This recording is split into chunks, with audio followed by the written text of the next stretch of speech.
Isa na ito ng ang Ibato-Iraan Srip.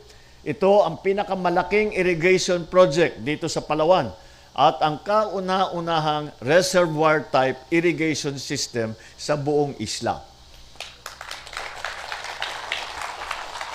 Sa pamamagitan nito, magkakaroon ng sapat at maaasahang supply ng tubig sa buong taon para sa mahigit 1,000 ektarya ng lupang sakahan dito sa Aborlan.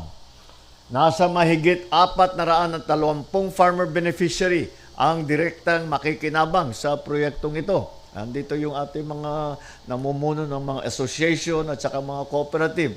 At kayo ang mag-aalaga dito at kayo ang magpapatakbo para mabigyan natin ang ating mga magsasaka ng sapat na tubig kahit na hindi pa dumadating ang ulan.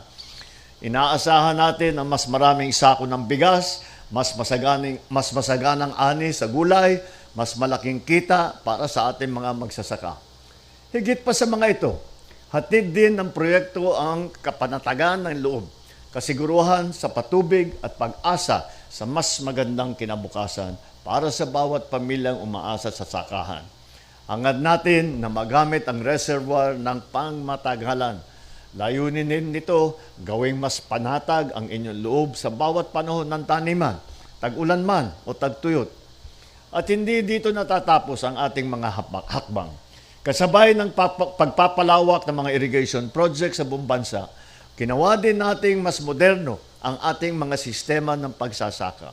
Dito sa Palawan, nagpapatayo tayo ng mga solar power pumps na gumagamit ng AI at yung tinatawag na artificial intelligence, AI Satellite Assisted Monitoring at Fertigation System.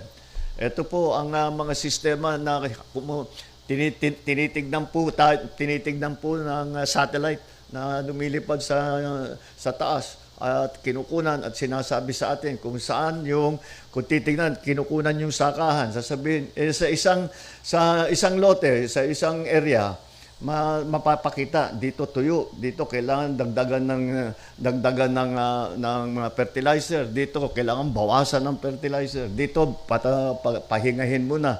Yan, ay nakakatulong po yan.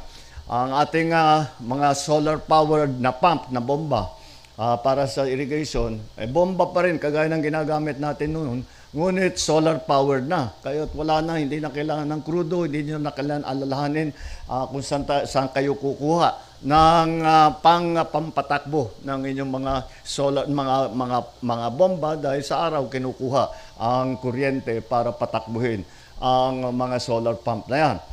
Kaya inaasahan ko na ang matatag at na pagtutulungan ng NIA at ng Ibato-Iraan Farmers Irrigators Association. Alagaan, ingatan at paunlarin natin ang infrastrukturang ito. Kayo po ang kasangga namin na pagpapanatili at pagtatagumpay nitong proyektong nito.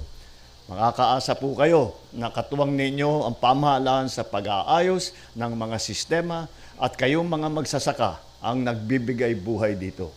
Maraming salamat sa inyong lahat. Mabuhay ang ating mga magsasaka. Mabuhay ang Palawan. Mabuhay ang bagong Pilipinas.